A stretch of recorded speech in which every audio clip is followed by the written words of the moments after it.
सुंदर वन जंगल में सारी चिड़िया अपने अपने घोंसले में मजे से रह रही थी। मगर एक ऐसा समय आया जब सारी चिड़िया धीरे धीरे रात के अंधेरे में गायब होने लगी। सब चिड़िया हैरान और परेशान हो गई कि जंगल में आखिर सारी चिड़िया कैसे गायब हो रही हैं। सब चिड़िया बहुत उदास होकर रहने लगी। ऐसे ही कुछ दिन बीत गए। गायब होने का सिलसिला चलता रहा। सब चिड़िया बहुत डरने लगी। एक दिन टूनी चिड़िया रानू चिड़िया के पास गई और उदास होकर कहने लगी, अरे रानू बहन, ये हमारे जंगल में क्या हो रहा है? धीरे धीरे करके सारी चिड़िया हमारे जंगल से कैसे गायब हो रही हैं? हाँ बहन, मुझे भी बहुत डर लग रहा है।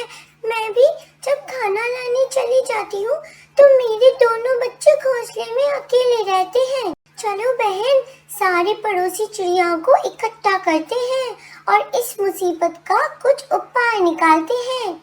ठीक है बहन, तुम जरा यहीं मेरे बच्चे के पास रुको, मैं अभी सबके लेकर आती हूँ। कुछ ही देर में सारे पड़ोसी इकट्ठा होकर बातें करने लगते हैं। अब हम क्या करें? ऐसे ही चलता रहा तो धीरे धीरे करके सारी चिड़िया हमारे जंगल से गायब हो जाएगी। मेरे पास एक आइडिया है।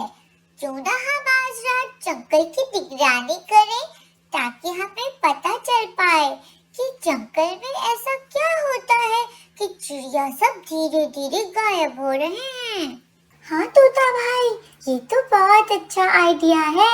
चलो हम सब आज रात को जंगल की निगरानी करेंगे। ठीक है भाई, चलो हम लोग चलते हैं और रात में जंगल के दरबार पर सब इकट्ठा होते हैं। सब अपने अपने घर की तरफ चले गए और फिर कुछ समय बाद रात हो गई। सारी चिड़िया जंगल के दरबार में आ पहुंची। चलो हम सब पेड़ के पीछे छुप जाते हैं और देखते हैं चिड़िया कैसे गायब होती है। देखते ही देखते बहुत समय हो गया पर उन्हें कुछ नहीं मिला।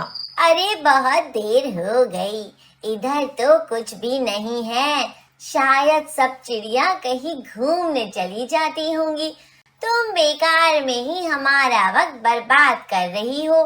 चलो भाई चलो, मैं तो चला सोने। मैं यहाँ पर और इंतजार नहीं कर सकता।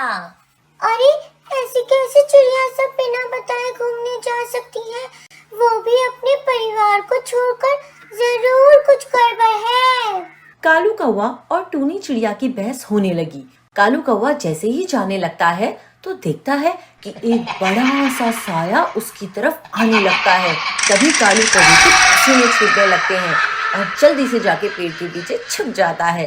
सारी चिड़िया देखती हैं कि एक चुड़ैल एक बड़े सी पेड़ की टहनी में आ बैठी है और घोंसले से बच्चे को लेकर चली जाती है। सारी चिड़िया और कालू कौवा ये देखकर बहुत घबरा जाते हैं।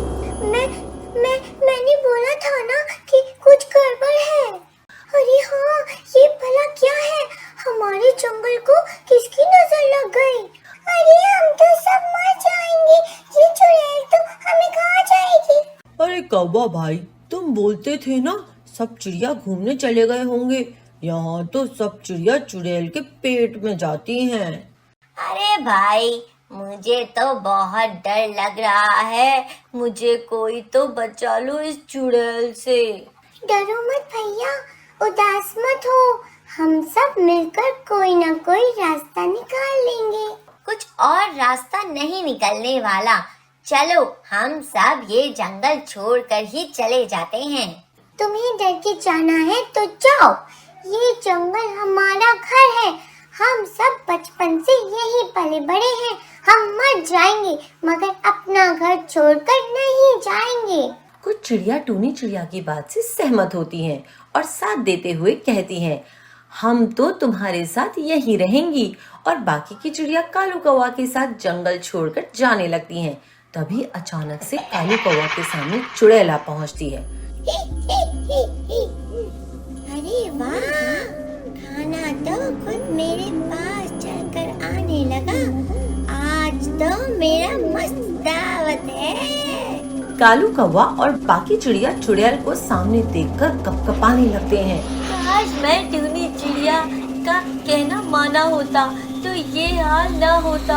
अब मैं क्या करूं? चुड़ैल तो मुझे मार ही डालेगी। चुड़ैल कालू कौवा और बाकी चिड़िया के पास आने लगती है। बताओ पहले मैं किसको खाऊं? तभी सवेरा हो जाता है और चुड़ैल भाग जाती है। भगवान ने मुझे बचा लिया, मेरी जान में जान आ गई। उधर टूनी चिड़िया और उसके सारे साथी बड़े परेशान होकर अपने घोंसले की तरफ लौट रहे थे। तभी एक बूढ़ा गिद्ध उन्हें परेशान देख बुलाता है। क्या हुआ? तुम सब इतने परेशान क्यों दिखाई दे रहे हो? टूनी चिड़िया गिद्ध को सारी कहानी बताती है। अरे बच्चों, घबराओ नहीं, मेरे पास एक चमत्कारी मिरर है, इसे ले जाओ। मौका देखते ही उस चुड़ैल को इस मिरर के सामने खड़ा कर देना, फिर तुम्हारी सारी प्रॉब्लम दूर हो जाएगी। तुम्हारा बहुत बहुत धन्यवाद। हम अभी ये मिरर लेकर जाते हैं और चुड़ैल को कैद करने की कोशिश करते हैं। सारी चिड़िया रात होने का इंतजार करती हैं। रात होते ही चुड़ैल जंगल में फिर से आ जाती है। टूनी चिड़िया डरते हुए चुड़ैल के पास जाती है और कहती है, तुम कौन हो बहन? तुम तो बहुत खूबसूरत लग रही हो, बिल्कुल परी जैसी लगती हो तुम। तुम्हारी इतनी हिम्मत कि तुम मेरा मजाक बना रही हो। मैं अभी तुम्हें बताती हूँ। नहीं, मैं सच बोल रही हूँ। तुम आसमान से उतरी हुई परी लगती हो। अगर तुम्हें यकीन नहीं होता तो इस मिरर पे देखो कि तुम कितनी सुंदर हो। सच? तुम सच बोल रही हो? मैं कभी अपना चेहरा नहीं देखा, अभी जाकर देखती हूँ। दीवार पे लगे मिरर के पास जाके चुड़ैल जैसे ही मिरर में अपना चेहरा देखती है, तभी एक तेज रोशनी मिरर से निकलती है। मिरर से निकलती हुई तेज रोशनी बिजली के झटके से चुड़ैल चिल्लाती है और फिर वो रोशनी चुड़ैल को अपने अंदर समेट लेती है। सारी चिड़िया ये देखकर बहुत खुश हो जाती हैं। फिर कोई भी चिड़िया जंगल से फिर से गायब नहीं होती। तो बच्चों, टूनी चिड़िया की बहादुरी और समझदारी की वजह से ये सारी चिड़िया बच जाती हैं और फिर से सब हंसी खुशी जंगल में रहने लगती हैं। तो दोस्तों, इस कहानी से हमें ये सीखने को मिलता है कि मुसीबत चाहे कितनी भी बड़ी हो, लेकिन अगर हम सब साथ हो तो मिलकर मुकाबला कर ही सकते हैं। हेलो फ्रेंड्स, आप हमारा चैनल देख तो रहे हैं लेकिन सब्सक्राइब नहीं कर रहे। सो प्लीज मम्मा मैं बोलूंगी, please subscribe our channel and like and share our video.